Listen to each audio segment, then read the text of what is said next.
किस्सा कुर्सी का सीएम कौन शो में आपका स्वागत है। आपके साथ मैं हूं विनोद लांबा। अमेठी जिले की गौरीगंज विधानसभा की बात करेंगे। जनता के मुद्दों को लेकर नेताओं के पास भी जाएंगे और ये सवाल भी पूछेंगे नेताओं से कि 2017 विधानसभा में किन मुद्दों के साथ वो विधानसभा चुनाव में जाएंगे। सबसे पहले नेतागण से आपकी मुलाकात करा देते हैं। राकेश सिंह विधायक हैं समाजवादी पार्टी के मौजूदा, और इनके साथ बैठे हुए शशिकांत तिवारी जी वरिष्ठ नेता है बीएसपी के, और उमाशंकर पांडे जी हैं जिला अध्यक्ष बीजेपी के। आप लोग का स्वागत है। और ये गौरीगंज विधानसभा का जो एक चुनाव रहा था, कांग्रेस ने अच्छी फाइट दी थी, लेकिन कांग्रेस के रिप्रेजेंटेटिव हमारे साथ नहीं है, और इसका भी जवाब लेंगे कि क्या कांग्रेस की कोई उपस्थिति है, क्योंकि ये गढ़ कहा जाता है गांधी परिवार का। अमेठी में जिला आता है तो कांग्रेस का जिक्र होना जरूरी है, लेकिन जवाब देने के लिए कोई नहीं है।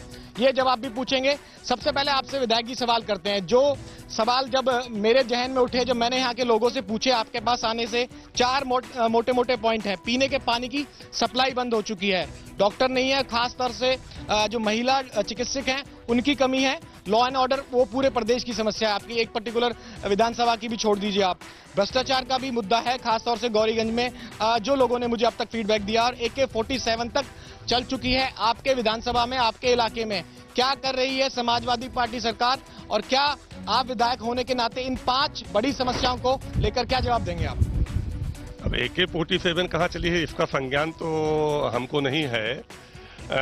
पानी के पीने की व्यवस्था की जहाँ तक बात है, जब से मैं विधायक हुआ हूँ, विधायक निधि से, जिला योजना से, मुख्यमंत्री जी की त्वरित विकास निधि से लगभग 1700 नल इस विधानसभा में स्थापित करवा चुका हूं। कोई ऐसी ग्राम पंचायत नहीं है जहां 8, 10, 15, 20, 22 नल तक एक ग्राम पंचायतों में स्थापित करवाए गए हैं। लोगों के पानी पीने की सुविधा के लिए नलों का रिवोर करवाया गया है। अभी कुछ दिन पहले बरना टीकर के लोग यहाँ बैठे हैं, वहाँ एक ओवरहेड टैंक बचा था, पानी वहाँ सप्लाई भफ्ट थी, पूरी तरह नहीं थी।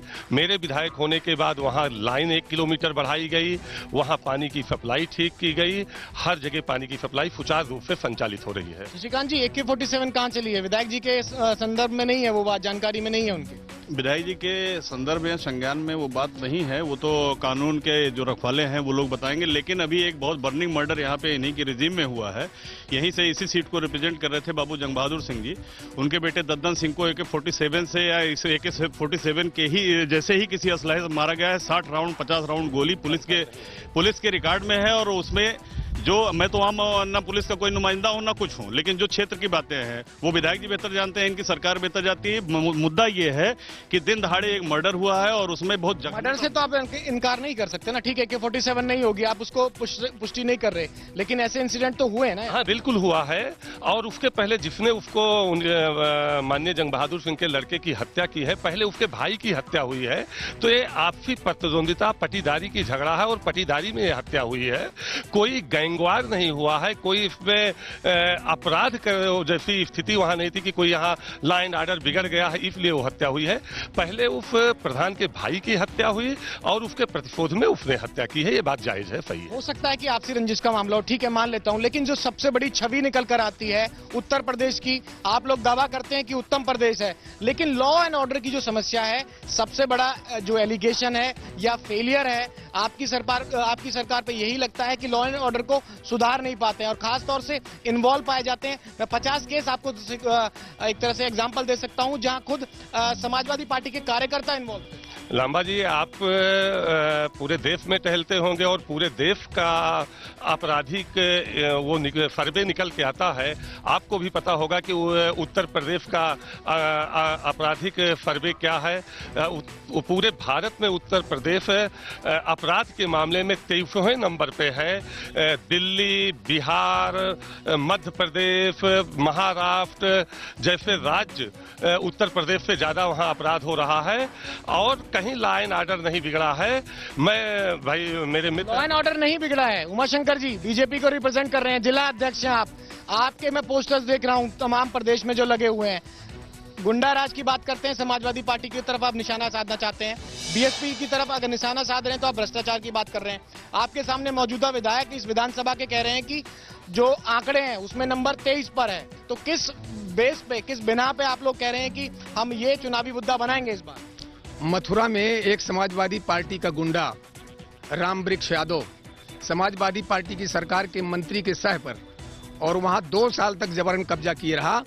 और जब हाई कोर्ट और सुप्रीम कोर्ट के आदेश पर उसको उस जमीन को खाली कराने के लिए वहां पुलिस गई तो मृदुल द्विवेदी एसपी की हत्या हो गई, वहां के एसओ की हत्या हो गई और कई पुलिस वाले जख्मी हो गए।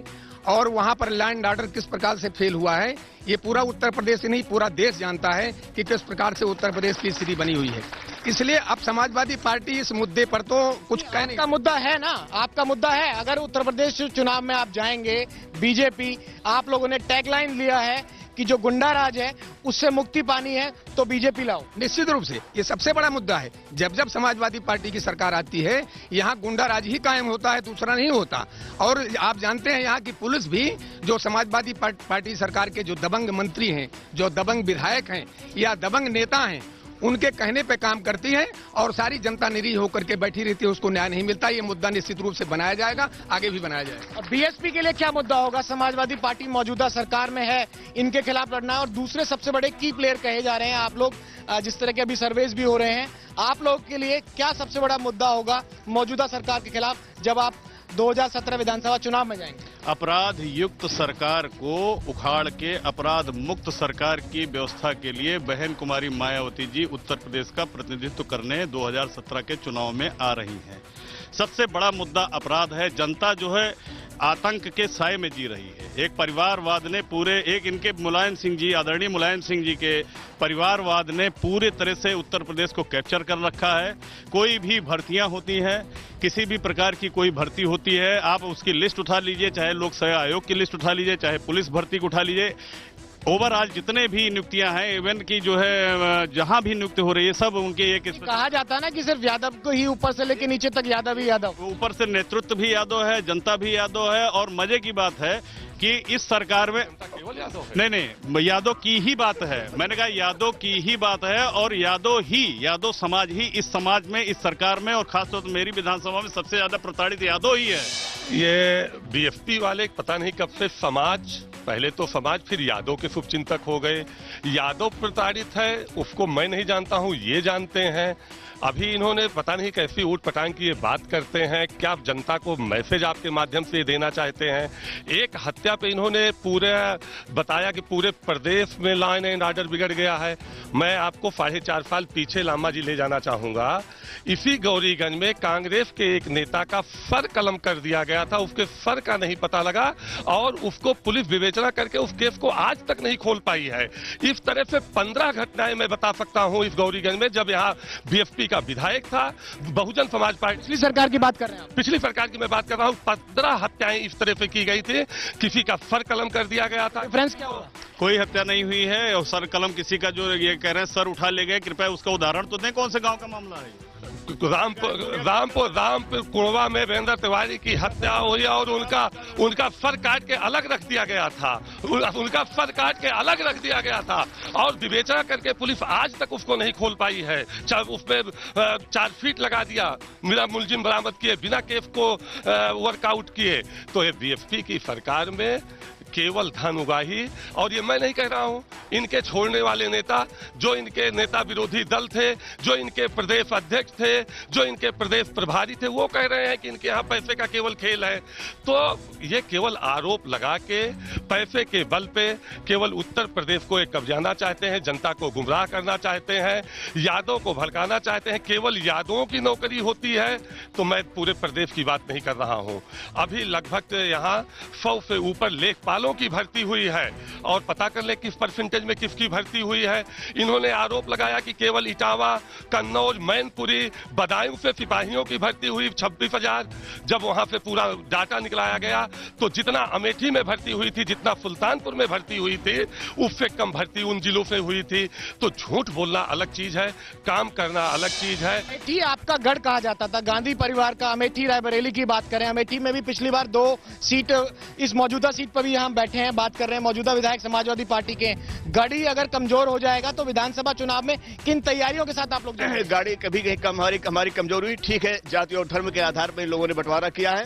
और जाति और धर्म के आधार पर यहाँ पे चुनाव हुए हैं, उसी के आधार से ये लोग जीते हुए हैं। हम लोग कभी धर्म और जाति पे विश्वास नहीं करते, किसी संप्रदायवाद पे विश्वास नहीं करते। हम लोग हमेशा जो है निष्पक्ष काम करने वाले लोग हैं और जनता आज नहीं तो कल जरूर इसको सोचेगी और 2017 के चुनाव में निश्चित रूप से हमारे हाथ में विजय होगी, ये मैं आपसे कहना चाहता हूँ। वादे तो हो रहे हैं, लेकिन ये वादे पहले जो हुए थे उन पर मौजूदा विधायक कितने खरे उतरे और जो बाकी पार्टी बैठी हुई हैं उन्होंने कितना आश्वासन दिया है और कितना विश्वास करते हैं। जनता से भी सवाल पूछ लेते हैं।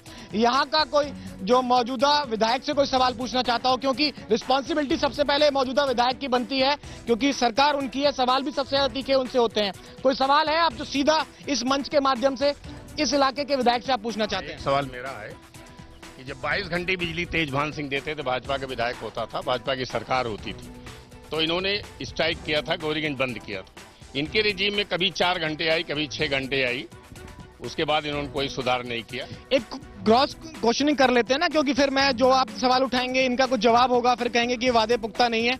ये आप इनके सवाल का जवाब दीजिए। ये बहुत अरसे पहले की बात कर रहे हैं, जब बिजली यहाँ 22 घंटे मिलती थी। आप कितने घंटे आते हैं? इनको शायद ये संज्ञान में नहीं है कि इस गौरीगंज को बिजली 24 घंटे भी मिलती थी। और जब ये आए तो 22 हुई, 22 से 20 हुई, 18 हुई, 8 तक पहुंच गई, 7 तक पहुंच गई, और तब आके स्थिति हमको उत्पन्न करना पड़ा था। और आज भाजपा का विधायक हुआ करता था, बाबू जंग बहादुर हुआ करते, तो वो भी 16 घंटे बिजली देते थे। आप कितनी आपकी बात कीजिए, चलिए। 6-7 घंटे आती, कोई पता नहीं कब बिजली आती है, कभी 7 घंटे आती है। आज इस गौरीगंज को, कस्बे को 22 घंटे बिजली मिल रही है और गांव को 16 घंटे बिजली मिल रही है। ये जो 24 घंटे गौरीगंज की बिजली, जब कांग्रेस की सरकार थी उत्तर प्रदेश में, तो इस गौरीगंज को, अमेठी को 24 घंटे बिजली मिलती थी। उसको खत्म करते करते करते आप मुझे एक आंकड़ा बताइए, एक आंकड़ा बताइए। तो मौजूद 8 घंटे तक पहुंचा आप दिया बताइए था। ना मुझे इस आज मैं बता रहा हूं कि गौरीगंज कस्बे को, टाउन को 22 घंटे बिजली मिल रही है और देहातों को 16 घंटे बिजली मिल रही है। 16 घंटे बिजली मिल रही है। आती है, फिर 3 घंटे गायब हो जाती है। मिला के 20-22 घंटे हो पाते हैं? नहीं, अरे 6 घंटे भी नहीं आ रही है, 6 घंटे भी नहीं आ रही है। आपके सामने बोल रहे हैं। अब ये भाजपा के मीडिया प्रभारी हैं, इसका जवाब आपको आम जनता देगी कि कितना जनता बिल्कुल वाजिब बात है कि आम जनता से भी पूछेंगे कि क्या वाकई ये आरोप है या एक तरह से जो काम हुआ है या नहीं हुआ है। जो रिपोर्ट कार्ड है मौजूदा सरकार का और मौजूदा एमएलए का, उसे जानने के लिए जनता के पास चलेंगे। फिलहाल वक्त है एक छोटे से ब्रेक का। किस्सा कुर्सी का सीएम कौन में ब्रेक के बाद आपका स्वागत है। जनता से अब सवाल सीधे करने होंगे, क्योंकि कई बार होता है कि जो तमाम पार्टी के रिप्रेजेंटेटिव होते हैं आरोप लगाते हैं, उन आरोपों पर विश्वास करने से अच्छा होगा। आप किसी पार्टी से ताल्लुक तो नहीं रखते, पहले ये बताइए। कोई पार्टी से ताल्लुकात हमारा नहीं है, लेकिन जितनी पब्लिक यहाँ पर है, हर पब्लिक जानती है कि बसपा और बीजेपी की जब सरकार तालमेल में थी तो एक हफ्ता रात, एक हफ्ता दिन ये बिजली आया करती थी। आज तो रात और दिन भी बराबर आ रही है। तो सुधार हुआ है? जी हाँ।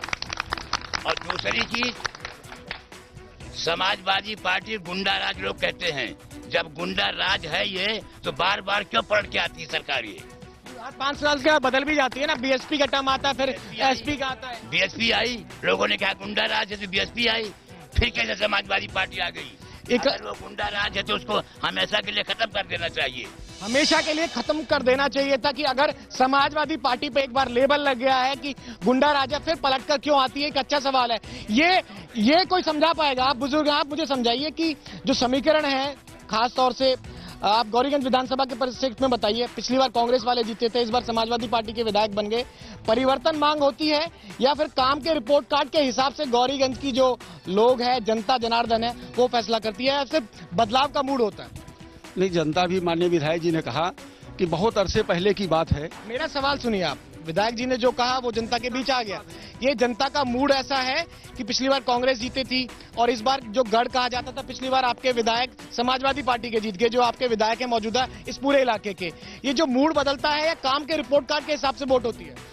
विकास के हिसाब से वोट होती है। अभी भाई साहब ने कहा मैं किसी पार्टी का नहीं हूं, लेकिन उन्होंने कहा कि अगर समाजवादी पार्टी काम नहीं करती तो इसको खत्म कर देना चाहिए। वास्तव में बहुत नजदीक समय है कि यह खत्म हो जाएगी, बहुत ही नजदीक समय है। मैं अपने आदरणीय विधायक जी से पूछना चाहता हूं, जो समाजवादी पार्टी के हैं और इस क्षेत्र के विधायक हैं, उनसे एक सवाल पूछना चाहता हूं कि जो हमारे क्षेत्र में स्वच्छता के लिए लोग, मोदी जी ने इतने पूरे देश भर में अभियान चलाया, उसके लिए आपके बगल में, बिल्कुल मैं चाहूंगा कि उस तरफ एक कैमरा दिखा दें, और बगल में गंदगी है, क्या इसके लिए इन्होंने क्या किया और इसके लिए लिए क्या करने वाले हैं। विधायक जी सवाल को नोट कर लीजिएगा, और कोई सवाल भी लेंगे, ये भी दिखाएं, कैमरामैन से हम कहेंगे ये लोकेशन भी दिखाएं। कोई और सवाल हो जो पूछना चाहेंगे किसी भी नेता से, सिर्फ विधायक की बात नहीं है, हर पार्टी के रिप्रेजेंटेटिव बैठे हुए हैं। इससे पहले यहाँ कांग्रेस के विधायक थे, और जो ताल ठोक कर इस मैदान में आ रहे हैं, वो बीजेपी भी आपसे वोट मांगने आएगी, कांग्रेस भी आएगी, बहुजन समाजवादी पार्टी आएगी। कोई भी सवाल इन चारों रिप्रेजेंटेटिव्स में से किसी से भी आप पूछना चाहें तो पूछिए। माननीय मुख्यमंत्री जी ने, अखिलेश यादव ने अपने घोषणा पत्र में लिखा था कि सारी कर्जा माफ कर देंगे। क्या ये भी लिखा था कि खाली एलडीए की कर्जा माफ करेंगे? खाली एलडीए की कर्जा माफ करेंगे, क्या ये भी लिखा था? कहा था कि नहीं बस किसानों की कर्जा माफ कर देंगे, लेकिन कर्जा माफ हुआ केवल एलडीए वालों का, जिसमें कोई किसान जाता ही नहीं बैंक, उस बैंक में कोई किसान जाता ही नहीं है। एक चीज, दो चीज, उसी दिन से, जिस दिन से सपा सरकार आई है, उस दिन से लैपटॉप बंद हो गया, बेरोजगारी भत्ता बंद, लैपटॉप बंद हो गया, एक पॉइंट और निकल गया, लैपटॉप बंद हो गया, सफाई की समस्या। और किसी का कोई सवाल हो सीधा किसी से पूछ सकते हैं, सिर्फ विधायक तक सीमित नहीं रहना है, किसी से भी सवाल पूछ सकते हैं। हर पार्टी के रिप्रेजेंटेटिव इस शो में आपके साथ हैं। विधायक जी से, माननीय विधायक जी से पूछना चाहता हूं कि आज गौरीगंज विधानसभा में कितनी ग्राम सभाओं को ओलावृष्टि का पैसा मिला या नहीं मिला, और आज तक उन लोगों किसानों को नहीं दिया जो किसान आज परेशानी से गुजर रहे हैं। विधायक जी से आप पूछिए। ये 3 सवाल हैं, उनको लेकर चलते हैं। जो मौजूदा विधायक हैं गौरीगंज के, उनसे पूछते हैं। विधायक जी, ये 3 सवाल हैं कि लैपटॉप बंद हो गए, पहले साल बटे, उसके बाद नहीं बटे, सफाई का एक जिक्र है, इंस्पायर भी है कि भाई मोदी जी ने जो सेंट्रल गवर्नमेंट में योजना चलाई है, क्या स्टेट में आप लोग लेके आए हैं, और तीसरा ओलावृष्टि की बात थी, और जो किसानों के जो ब्याज की बात थी। ये 4 सवाल बड़े हैं आपके पास, ये क्या किया आपने इसके लिए और क्या नहीं किया? पूछ ले तो हम जवाब दे देंगे। ओलावृष्टि को लेकर, ओलावृष्टि के लिए 7,500 करोड़ रुपए की घोषणा भारत सरकार ने की थी, और 2801 करोड़ रुपए केवल भारत सरकार ने दिया। अब ये कांग्रेस वाले सपा से पूछ रहे हैं, जबकि इनको पूछना चाहिए भाजपा से ये सवाल। और आज तक 5500 करोड़ रुपए उत्तर प्रदेश की सरकार ने बांटा है, जिसमें केवल उसको 750 करोड़ रुपए बांटना था, दशांश जो उनका राज्यांश होता था। तो अपनी क्षमता से कहीं 4 गुना जाके अपने संसाधनों से उत्तर प्रदेश की सरकार ने ओलावृष्टि के लिए प्रताड़ित पीड़ित किसानों को राहत पहुंचाई है। एक सवाल का मुझे जवाब दे दीजिए कि ग्राउंड जीरो जो रिपोर्ट होती है, उसके मुताबिक गौरीगंज विधानसभा के लोगों के लिए क्या मुद्दा सबसे बड़ा रहने वाला है, और आप लोग जब वोट करने जाएंगे तो किस मुद्दे पर वोट करने जाएंगे? मैं विधायक जी से ये पूछना चाहूंगा कि 4.5 साल सरकार में युवा को कौन सा रोजगार मिला है, और हर बार चाहे पुलिस वाला हो, आपके लिए मुद्दा रोजगार होगा। जी सर, जो रोजगार का वादा करेगा, जिसको प्रॉमिस करेगा, आप उसकी तरफ रुझान करें। जी जी, नोट कर लीजिएगा सभी लोग, आप रोजगार यूथ के लिए आज भी मुद्दा बना हुआ है, और 2017 में भी सबसे ज्यादा अट्रैक्ट युवाओं को करेगा और रोजगार मुद्दा करेगा। जी सर, कह सकते हैं। जी सर। और किसी का कोई सवाल हो, कोई सुझाव हो, कोई बात करनी हो किसी को? जी, आपके लिहाज से कौन सी पार्टी आज की डेट में 2017 विधानसभा का हम थोड़ा पहले जायजा लेने की कोशिश कर रहे हैं, इन चारों पार्टीज में इस विधानसभा सीट पर कौन थोड़ा सा आगे लग रहा है रेस में, जो एक तरह से की तैयारियों के हिसाब से? मैं माननीय विधायक जी से यह जानना चाहता हूं कि जब से समाजवादी पार्टी की सरकार आई है, किसानों का जो उत्पादन होता है वो सरकारी रेट पर खरीदने की बात आती, केंद्र सरकार घोषित करती है रेट, उसके बाद हम लाइन से किसान ट्राली लगाए रहते हैं और महीनों तक बीत जाता है, तब भी नंबर नहीं आता है। यह व्यवस्था परिवर्तन इनके कार्यकाल में क्यों नहीं होती? जो रेट है हमें मिलना चाहिए, इसकी व्यवस्था बदलनी चाहिए। हम किसान खड़े रहते हैं ट्रैक्टर किराए पर लेकर, किसान खड़े रहते हैं और उनकी जो फसल है उसको खरीदार नहीं मिलता है। जनता बड़ी खामोश लग रही है, कैसे वोट डालोगे? कोई बात करने के लिए तैयार नहीं है, कोई सवाल करने के लिए तैयार नहीं है। जी, मैं बात करना चाहता हूँ, पिछले 10 सालों से, पहले बसपा की सरकार थी, उसके पहले कांग्रेस की थी, कांग्रेस तो खत्म है इस समय। अब बसपा ने केवल मूर्तियां बनवाई हैं, और सपा ने केवल जो है भ्रष्टाचार और बलात्कार की घटनाओं को अंजाम दिया है। तो इस बार निश्चित है कि भाजपा की सरकार आएगी। भाजपा की सरकार आएगी। तमाम ओपिनियन होते हैं जनता के, कुछ नेताओं से दोबारा बात कर लेते हैं। आप लोगों ने भी सवाल तमाम सुने हैं, कुछ सवाल भी निकल कर आए हैं, कुछ सुझाव भी हैं, कांग्रेस का भी जिक्र आया, बीएसपी का भी आया, बीजेपी की भी आया। एक 1 बाय 1 चलकर बात करते हैं। अगर आप जाएंगे, आपके प्रतिनिधि जो जिसको भी टिकट मिलेगा, आप किस भरोसे के साथ जनता के बीच में जाएंगे और किस वादे के साथ आप वोट मांगेंगे गौरीगंज विधानसभा में कांग्रेस के लिए? सबसे पहली बात तो यह है, किसानों के लिए जो इन लोगों ने कुछ काम नहीं किया है, बिजली की बात हो, नहरों की बात हो, जो पानी नहीं छोड़ा जाता है समय समय से, और दूसरी सबसे बड़ी चीज है कि इनको जो है सूखा राहत का मुआवजा नहीं मिला, ओलावृष्टि का मुआवजा नहीं मिला। इसमें केंद्र सरकार और उत्तर प्रदेश सरकार दोनों इसके लिए जिम्मेदार हैं। एक किसानों को निश्चित रूप से इन्होंने नुकसान पहुंचाया। मुद्दों के अलावा गांधी परिवार का आशीर्वाद भी सबसे बड़ा आपका गांधी परिवार का आशीर्वाद पूरे गौरीगंज क्या पूरे अमेठी लोकसभा के लिए, पूरे देश के लिए है। हमेशा वो लोग सबको साथ लेकर चलना चाहते हैं, उसमें कहीं किसी प्रकार की कोई कमी नहीं है। आपके लिए, बीजेपी के लिए गौरीगंज विधानसभा चुनाव में सबसे बड़ा मुद्दा क्या होगा? जो आपके कैंडिडेट होंगे, अभी चयन नहीं हुआ है, क्या मुद्दा लेके जाएंगे? किस विश्वास के साथ आप लोगों को वोट मांगेंगे? नहीं, ये तो गुंडाराज, भ्रष्टाचार, अत्याचार, ये सारे हमारे मुद्दे तो होंगे ही होंगे। जो यहाँ पर सड़कों में कमीशन लिया जाता है, पानी नहीं है, बिजली नहीं है, ये जनता के मुद्दे तो होंगे ही होंगे। एक बात मैं ये कहना चाहता हूँ, आप लोग भी सुन लीजिए, एक बात मैं ये कहना चाहता हूँ कि जब कांग्रेस का चुनाव राहुल गांधी का होने लगता है तो राहुल गांधी समाजवादी पार्टी के नेताओं को और चुनाव जिताने की सुपारी देते हैं, और वो सुपारी लेकर के समाजवादी पार्टी के लोग कांग्रेस का प्रचार करते हैं, और राहुल गांधी के खिलाफ समाजवादी पार्टी चुनाव इसलिए नहीं यहाँ पर कैंडिडेट नहीं खड़ा करती है। वो इसलिए मैं कह रहा हूँ, इसलिए मैं ये शब्द का प्रयोग कर रहा हूँ, इसलिए मैं कहता हूँ ठेका देते हैं आप, ऐसा आप समझिए, ये असंसदीय नहीं है। 80-60 गांठ की बात है क्या? एक तो ये बहुत अमर्यादित भाषा है। वो हिंदुस्तान के नेता हैं राहुल गांधी जी, उनके लिए ये शब्द का प्रयोग किया जाए कि वो किसी को सुपारी देते हैं, तो मैं इस शब्द की निंदा करता हूं और मैं चाहता हूं कि शब्द को वापस लिया जाए। आप ले लीजिए। ऐसा है, ये जो आपने इस्तेमाल किया था, ये सुपारी शब्द देना जो है एक प्रकार से ठेका देने का पर्यायवाची है, और इसलिए आप पूरी जनता देख चुकी है कि किस प्रकार से समाजवादी पार्टी ने और कांग्रेस का प्रचार राहुल गांधी के चुनाव में स्मृति ईरानी के खिलाफ किया है। और इसलिए मैं आरोप इसलिए लगा रहा हूं कि समाजवादी पार्टी की सरकार लिखा पढ़ी में है कि राज्यपाल को ये पत्र दे चुके हैं कि मैं समाजवादी पार्टी की सरकार का समर्थन करता हूं उत्तर प्रदेश में। इसलिए दोनों की मिली भगत है, एक दूसरे की नूरा कुश्ती है। आप मुझे सीधा सिंपल बताइए कि सबसे बड़ा एक कहा जाता है कि अच्छा चांस जो बन रहा है बीएसपी के लिए बन रहा है, और जो फाइट में कहा जा रहा है अब तक के लिए, हालांकि समीकरण हमेशा बदलते रहते हैं, तो बीएसपी के लिए पूरे प्रदेश में तो जो मुद्दा होगा, आप लोगों के लिए यहाँ गौरीगंज में सबसे बड़ा मुद्दा क्या होगा जिसको लेकर आप जनता के बीच जाएं? देखिए, माननीय विधायक जी जब से विधायक हुए हैं 2012 से, यहाँ की जो ग्राउंड रियलिटी है, वो ग्राउंड रियलिटी है, ये भूमाफियाओं के कब्जे में है। इनका पूरा ग्रुप बहुजन समाजवादी पार्टी का जितनी जमीनें गौरीगंज में कब्जा कर सकते हैं, जितना बैनामा कर सकते हैं, इलीगल, लीगल, इधर उधर सब करा रहे हैं। एक मिनट